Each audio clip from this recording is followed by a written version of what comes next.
नमस्कार दोस्तों, स्वागत है आप सभी का आपके अपने YouTube चैनल ड्रीम जॉब पर। आज हम इस वीडियो के माध्यम से 17 सितंबर से जुड़े हुए सभी अंतर्राष्ट्रीय और राष्ट्रीय घटनाक्रम पर नज़र डालेंगे, जो परीक्षा के दृष्टिकोण से काफ़ी ही महत्वपूर्ण है। आज का सेशन देखें इससे पहले आइए पिछले सेशन का रिकैप कर लेते हैं। किसे अगस्त 2021 के ICC players of the month award के लिए चुना गया है? जो रूट और एमियर रिचर्डसन को। जो रूट को ICC men's players of the month award के लिए और एमियर रिचर्डसन को ICC women's players of the month award के लिए चुना गया है।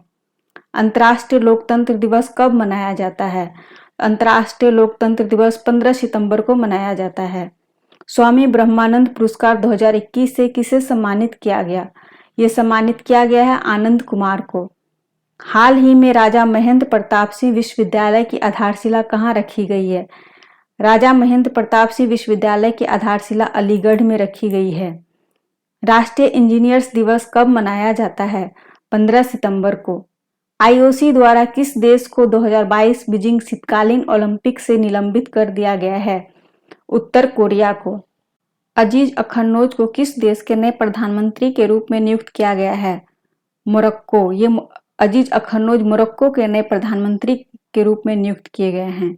एशिया ओलंपिक परिषद के कार्यवाहक अध्यक्ष किसे नियुक्त किया गया है? राजा रणधीर सिंह। हाल ही में किस देश के क्रिकेटर ब्रेंडन टेलर ने अंतर्राष्ट्रीय क्रिकेट से संन्यास की घोषणा की है? जिम्बाब्वे। हाल ही में किसने शिक्षा में नवाचार के लिए यूनेस्को साक्षरता पुरस्कार जीता है? NIOS, national institute of open schooling. हाल ही में किस पेमेंट्स बैंक ने देश की पहली फास्टैग आधारित मेट्रो पार्किंग सुविधा शुरू की है? Paytm payments bank. अंतर्राष्ट्रीय ओजोन परत संरक्षण दिवस कब मनाया जाता है? यह है 16 सितंबर को। अंतर्राष्ट्रीय ओजोन परत संरक्षण दिवस 16 सितंबर को मनाया जाता है। सितंबर 2021 में पहली बार व्यक्तिगत रूप से क्वाड लीडर्स समिट किस देश में आयोजित होने वाला है? ये होने वाला है संयुक्त राज्य अमेरिका में। आइए देखते हैं आज के पहले प्रश्न को। शांतिपूर्ण मिशन 2021 संयुक्त आतंकवाद विरोधी अभ्यास का आयोजन कहाँ किया जा रहा है? सही आंसर होगा ऑप्शन नंबर बी, रूस। भारतीय सैन्य दल संघाई सहयोग संगठन के सदस्य राज्यों के बीच संयुक्त आतंकवाद विरोधी अभ्यास शांतिपूर्ण मिशन 2021 में भाग ले रहा है।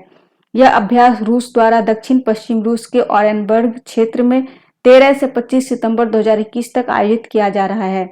अभ्यास का उद्देश्य SCO सदस्य देशों के बीच घनिष्ठ संबंधों को बढ़ावा देना और सैन्य नेताओं की बहुराष्ट्रीय सैन्य टुकड़ियों को कमान देने की क्षमता को बढ़ाना है। यहाँ बात हुआ है सैन्य अभ्यास का, तो आइए हम 2021 के सभी सैन्य अभ्यासों का एक बार रिवीजन कर लेते हैं। जनवरी से लेकर अगस्त तक के सैन्य अभ्यास से एक ना एक प्रश्न सभी एग्जाम में निश्चित रूप से पूछे जाते हैं।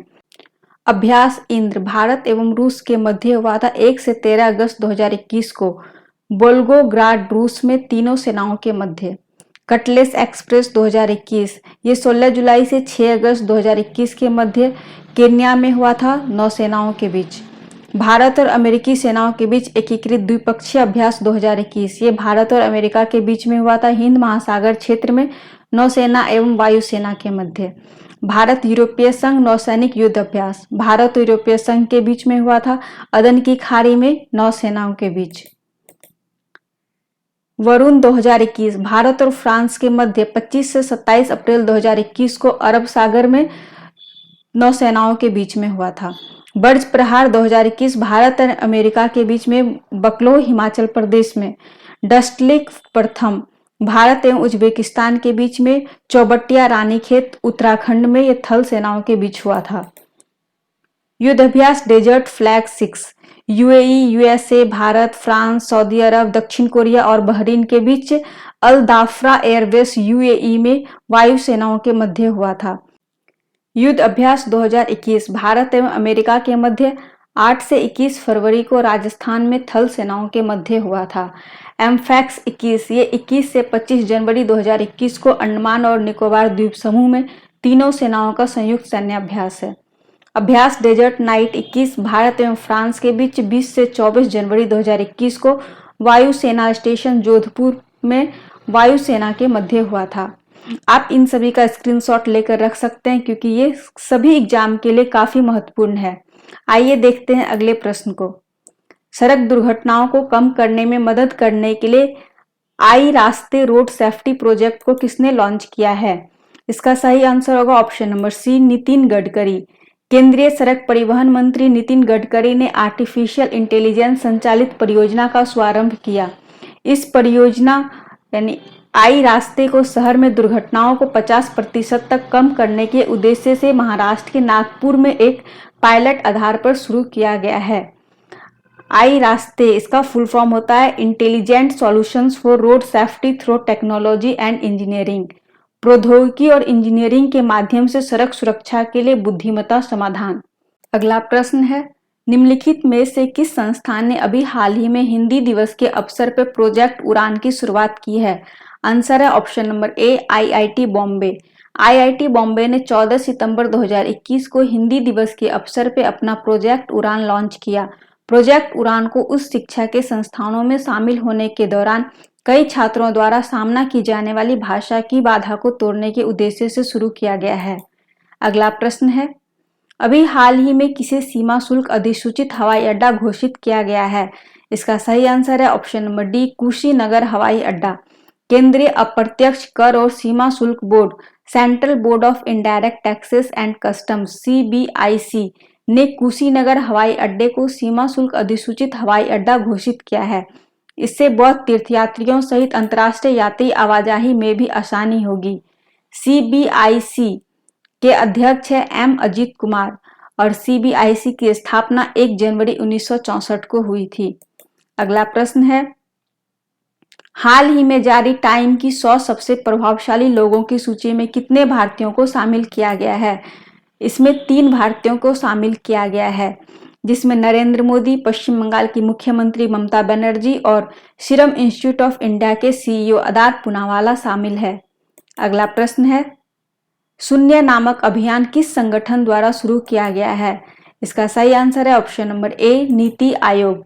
नीति आयोग ने अमेरिका स्थित Rocky mountain institute for RMI India के सहयोग से शून्य प्रदूषण वितरण वाहनों को बढ़ावा देने के लिए उपभोक्ताओं और उद्योग के साथ शून्य नाम का एक अभियान शुरू किया है। नीति आयोग के इस अभियान का उद्देश्य है शहरों में बढ़ रहे प्रदूषण पर रोक लगाई जाए। नीति का फुल फॉर्म होता है national institution for transforming India. NITI Aayog का स्थापना 1 जनवरी 2015 को हुआ था और इसके अध्यक्ष है नरेंद्र मोदी, सीईओ है अमिताभ कांत और उपाध्यक्ष है राजीव कुमार। आइए देखते हैं अगले प्रश्न को। कार्बन डाइऑक्साइड कैप्चर करने के लिए भारत का पहला संयंत्र किस कंपनी ने चालू किया है? आंसर है option number B, Tata steel. Tata steel ने जमशेदपुर वर्क्स में भारत का पहला कार्बन कैप्चर प्लांट चालू किया है, जो ब्लास्ट फर्नेस गैस से सीधे कार्बन डाइऑक्साइड निकालता है। इस उपलब्धि के साथ टाटा स्टील ऐसी कार्बन कैप्चर तकनीक अपनाने वाली देश की पहली स्टील कंपनी बन गई है। आइए देखते हैं अगले प्रश्न को। आंकटाड के अनुसार कैलेंडर वर्ष 2021 में भारतीय अर्थव्यवस्था की जीडीपी विकास दर का अनुमान क्या है? इसका सही आंसर है ऑप्शन नंबर डी, 7.2%। और ये 2021 में 7.2% है, जबकि 2022 में अनुमानित 6.7% है। अगला प्रश्न है, लसिथ मलिंगा, जिन्होंने क्रिकेट के सभी प्रारूपों से संन्यास की घोषणा की है, किस देश के खिलाड़ी है? आंसर है option number A, Sri Lanka. Lasith Malinga ये श्रीलंका के खिलाड़ी हैं। अगला प्रश्न है, भारत सरकार नवंबर 2021 में किस राज्य में पहले वैश्विक बौद्ध सम्मेलन की मेजबानी करेगा?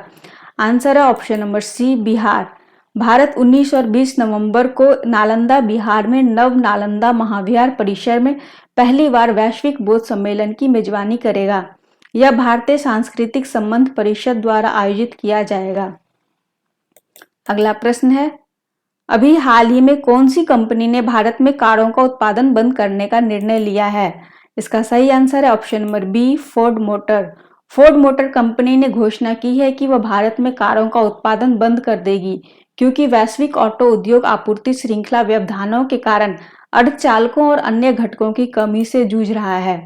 फोर्ड मोटर कंपनी के सीईओ है जिम फार्ले और इसकी स्थापना 16 जून 1903 में हुई थी। मुख्यालय है मिशिगन, संयुक्त राज्य अमेरिका। अगला प्रश्न है, प्रधानमंत्री नरेंद्र मोदी ने लोकसभा टीवी और राज्यसभा टीवी को मिलाकर किस नाम से नया चैनल लॉन्च किया है? इसका सही आंसर है ऑप्शन नंबर डी, संसद टीवी। प्रधानमंत्री नरेंद्र मोदी ने उपराष्ट्रपति एम वेंकैया नायडू और लोकसभा अध्यक्ष ओम बिरला के साथ मिलकर लोकसभा टीवी और राज्यसभा टीवी को मिलाकर संसद टीवी लॉन्च किया है। अगला प्रश्न है, भारतीय सेना प्रमुख के सम्मेलन का 8वां संस्करण का आयोजन कहाँ किया जा रहा है? आंसर है इसका ऑप्शन नंबर बी, नई दिल्ली। आइए देखते हैं अगले प्रश्न को। अगला प्रश्न है, मालदीव में भारत के अगले उच्चायुक्त कौन बने हैं? आंसर है ऑप्शन नंबर सी, मुनु महावर।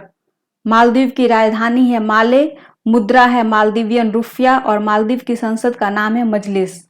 तो इस वीडियो में इतना ही, मिलते हैं किसी नेक्स्ट वीडियो में नेक्स्ट टॉपिक के साथ।